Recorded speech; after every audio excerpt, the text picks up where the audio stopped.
Prussian military theorist Karl von Clausewitz once said that war is the continuation of politics by other means, a famous maxim on how the nature of conflict boils down to the desire to exercise policy through force when persuasion and coalition building becomes untenable.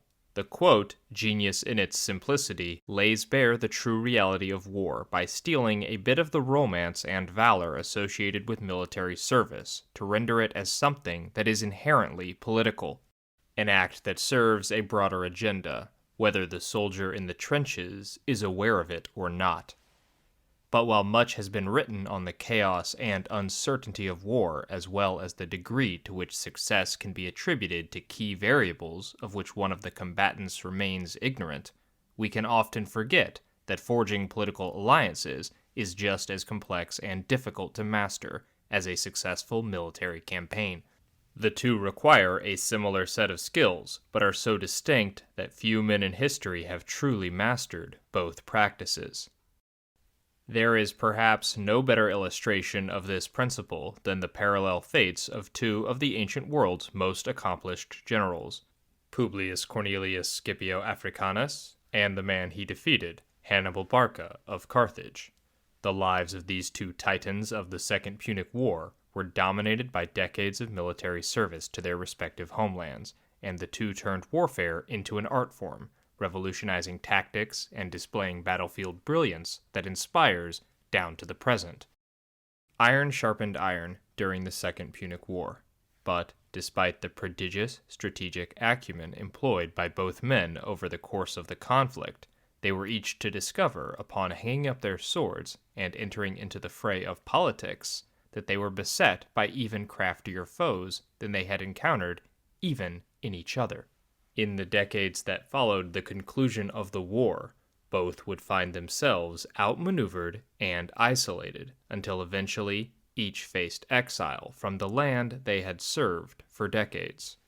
We will begin with Hannibal, who, despite ultimately losing the war, still enjoys a superior reputation as a general due to a number of factors such as his utilization of intelligence, intimate familiarity with the terrain, and tactical innovation.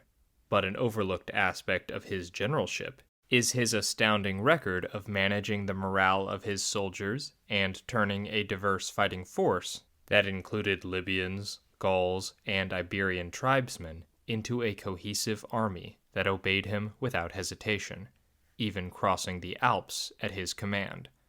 Observe how he used wry humor to encourage his subordinates on the eve of the Battle of Cannae.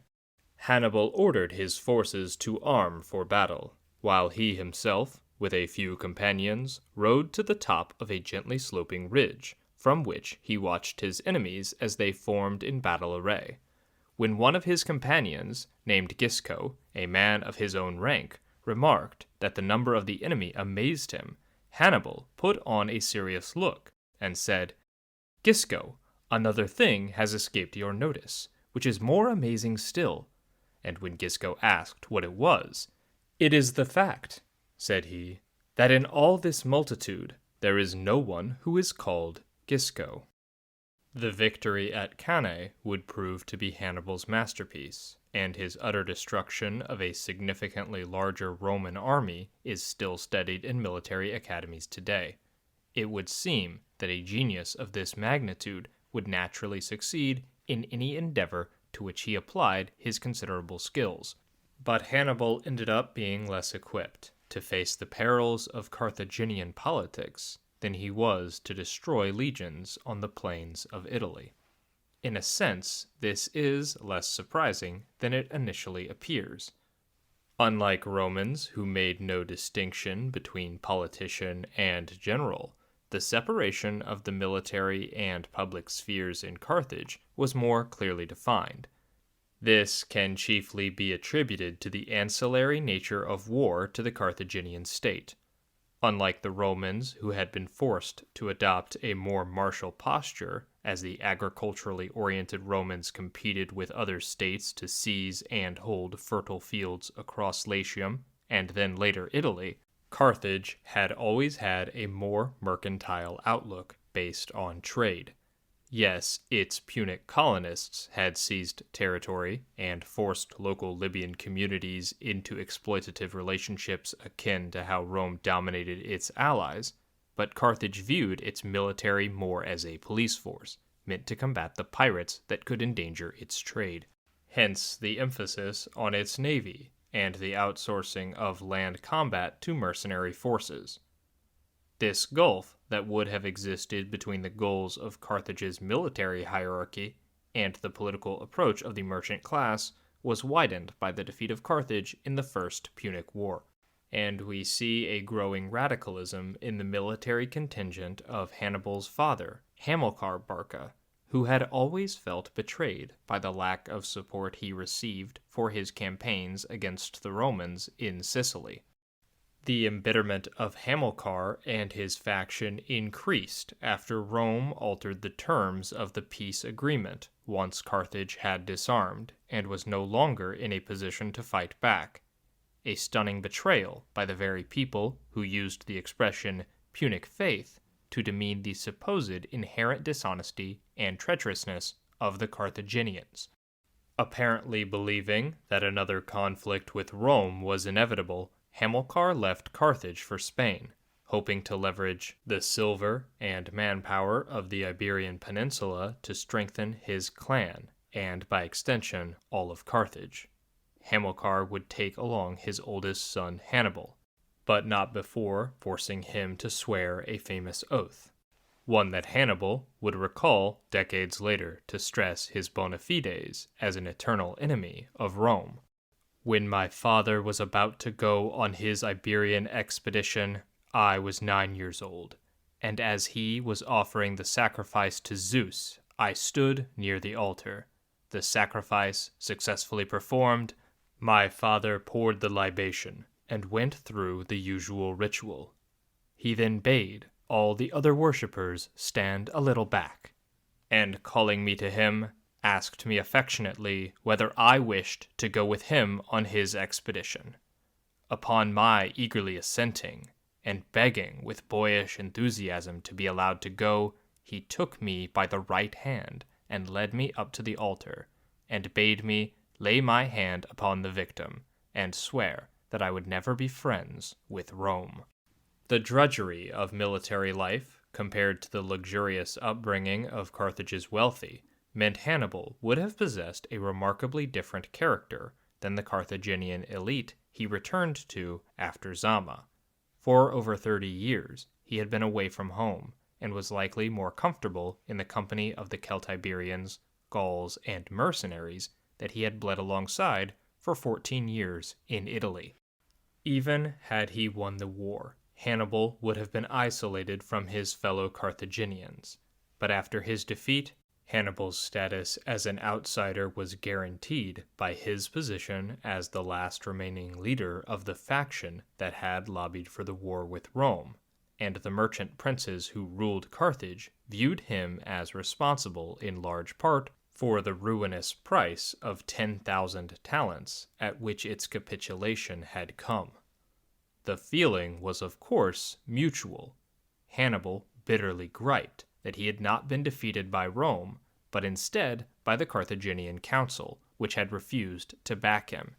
His isolation from the dominant faction, headed by his rival Hanno, was certainly not helped by the fact that Hannibal had been the loudest voice demanding total surrender to Rome after his defeat at Zama. When a Carthaginian magistrate demanded that the city hold out for better terms, Hannibal marched straight to the rostrum where he was speaking and assaulted him.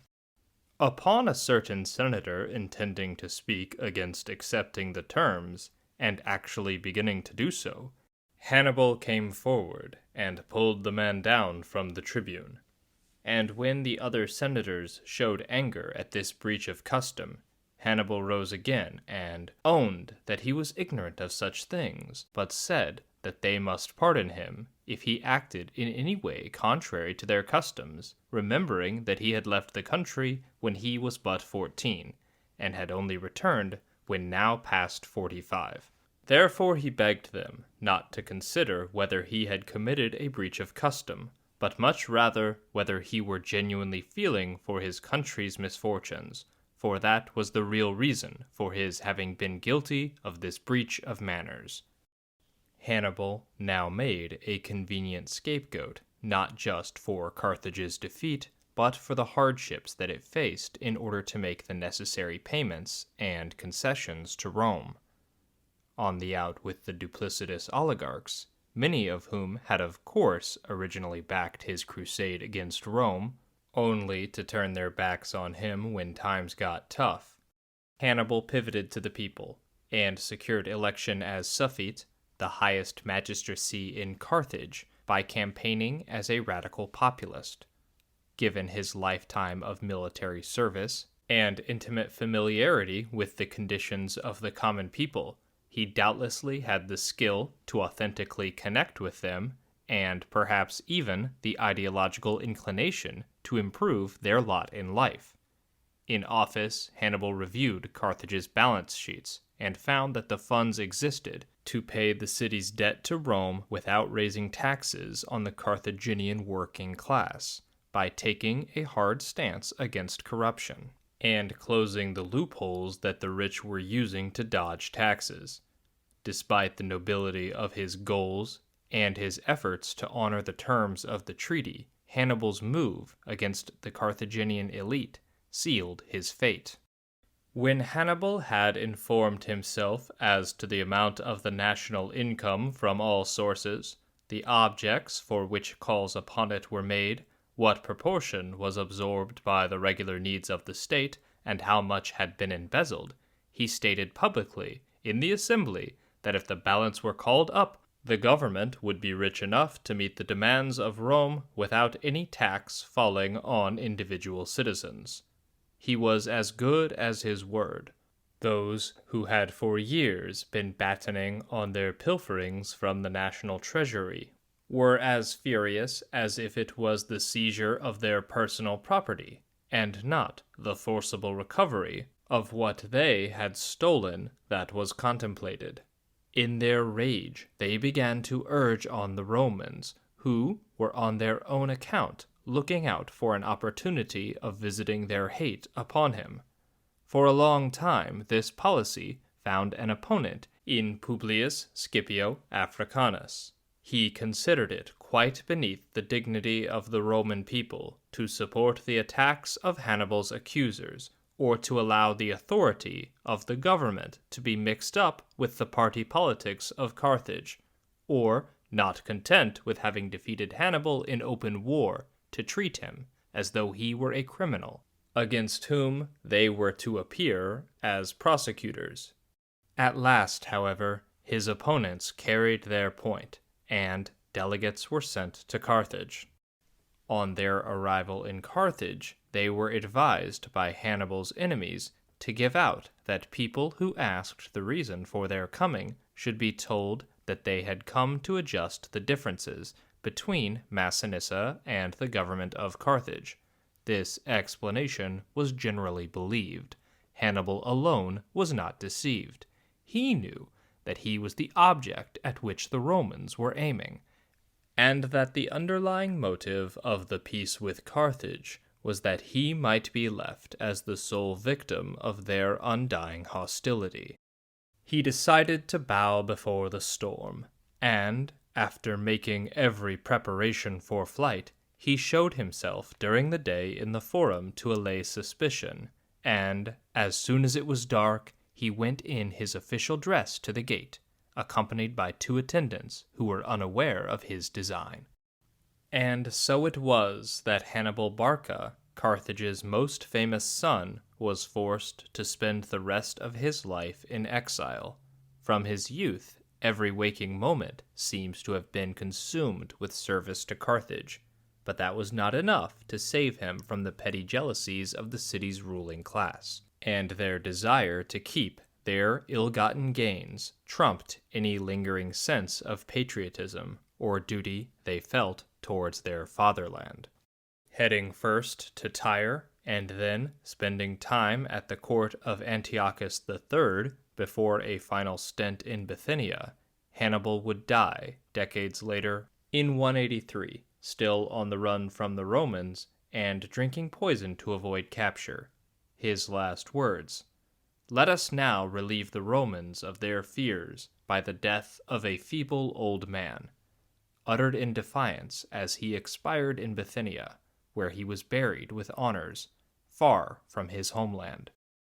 It is often regarded as somewhat ironic that prior to his exile, Hannibal's greatest ally in Rome, or at least the man who consistently spoke out against the need for the great Carthaginian general to be punished, was Scipio Africanus, the commander who had defeated him at the Battle of Zama. It's well known that even if the two were never quite friends, there was something more than simple, grudging respect between the two.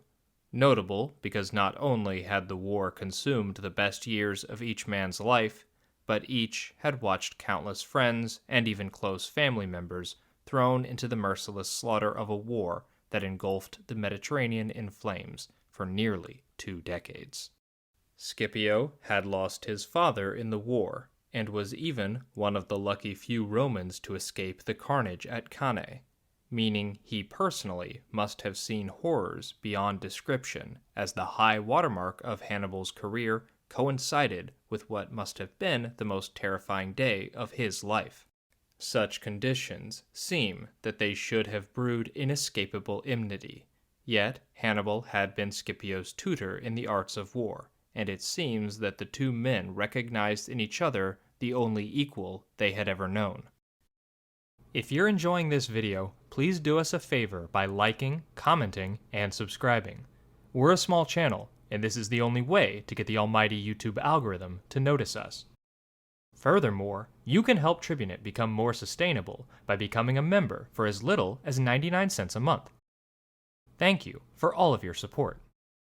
The trajectory of Scipio after the disaster at Cannae is remarkable.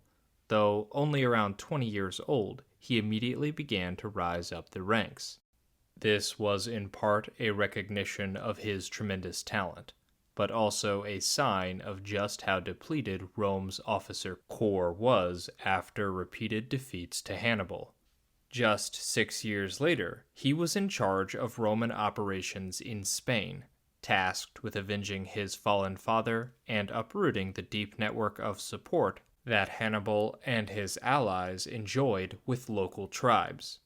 He proved to be a first-rate general who took the best of Hannibal and applied it to the strengths of the Roman legions, using the trickery and deception that Romans had previously regarded as underhanded and unmanly to systematically dismantle every Carthaginian foe he faced, culminating in his confrontation with Hannibal at Zama, unique in history as perhaps the only time when two truly great commanders faced each other. But in addition to his tactical brilliance, Scipio was also adept at managing the morale of his forces and creating a cult of personality around himself, as favored by the gods and the destined avenger who would lead Rome to victory.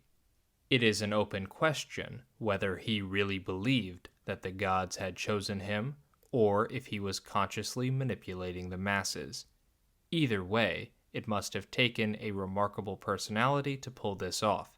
Scipio was elected to the consulship well before he was legally eligible for the office, but his continued success in such a desperate hour silenced all who spoke against him.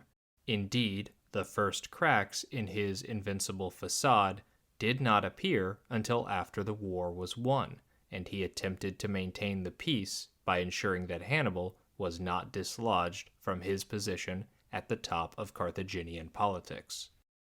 Scipio knew better than any other the genius of Hannibal, and that it would take someone of his caliber to maintain the uneasy peace in Carthage after the war, so was always reluctant to leverage the might of Rome to interfere in Carthaginian internal politics to depose him. But even as the most prestigious man in Rome, Scipio found that he could not allay the fears of the Senate, or their hatred for a man who had terrified Rome for the better part of 2 decades. In the end, Hannibal may have sworn eternal enmity with Rome, but it was a Roman who would go to the greatest lengths to save him. But in so doing, Scipio would begin to chart the course that led to his own isolation in the convoluted politics of the Roman Republic, as Cato the Elder looked to destroy Rome's most preeminent citizen. The staunch conservative Cato had always despised Scipio, due to his affinity for Greek culture and the associated luxuries that Cato believed were sapping Rome of its strength and martial vigor. Others in the Senate may have shared this view, but their antipathy for Scipio was more likely a result of their frustration with his unrivaled prestige and position at the top of Roman politics than it was any dissatisfaction with Hellenism. Rome's competitive aristocracy could not stomach a situation where one man was head and shoulders above his peers. Cato and his faction would bide their time, but ultimately strike at Scipio through charges targeting his brother Lucius Cornelio Scipio Asiaticus for allegedly accepting bribes from Antiochus III in exchange for a supposedly lenient settlement after the Roman-Seleucid War. This seems out of character, and in all likelihood the settlement was only perceived as lenient because it did not satisfy the Catonian hardliners. In reality, Antiochus had been severely reduced, but the Scipios sought not to carve out a permanent Roman interest in the east with the treaty, but secure a lasting peace. Scipio Africanus had been a key advisor to his brother, and was entangled in the indictment, reacting with rage at the suspicion which he felt was beneath a man who had served the state with such distinction. In a fit of fury, he tore apart the account books his brother was prepared to share with the committee, to show that no funds had been embezzled. His rage is palpable, even these millennia later. Is Scipio, the conqueror of Africa, to stand at your feet, tribunes? Was it for this that he broke and routed 4 armies in Spain under the most famous generals that Carthage possessed? Was it for this that he captured Syphax and crushed Hannibal, made Carthage tributary to us, removed Antiochus beyond the Taurus, for his brother Lucius allowed him to share his glory? Was it simply that he might succumb to the 2 Patili, and that you might claim the palm of victory over Publius Africanus? Will you allow the claim, citizens? Will illustrious men never, either through their own merits or the honors you confer, reach a safe, and if I may say so, a sacred asylum where their old age may rest, if not venerated, at least inviolate? Now facing trial himself, Scipio went into voluntary exile at his country estate to deny Cato the satisfaction of bringing him to court, in what everyone knew was a show trial. In the end, Scipio would share his rival's fate, as an exile from the city he had done so much to defend, though a later investigation determined that the Scipio brothers had not accepted any gifts from Antiochus, and indeed, their holdings were significantly less than the amount of the alleged bribe. Scipio Africanus died in 183, the same year as Hannibal, bitter to the last, and inscribing as his epitaph, "Ungrateful fatherland, you do not have even my bones." The failures of these 2 men on the political stage, despite their talent as generals, recalls a famous quote from one of Hannibal's advisors after the victory at Cannae. "The gods have not given all their gifts to one man. You know how to win victory, Hannibal. You do not know how to use it." The Roman Republic would have to wait over 100 years for a figure that had all the gifts of the gods and was able to seamlessly blend the powers of the brilliant general and astute politician.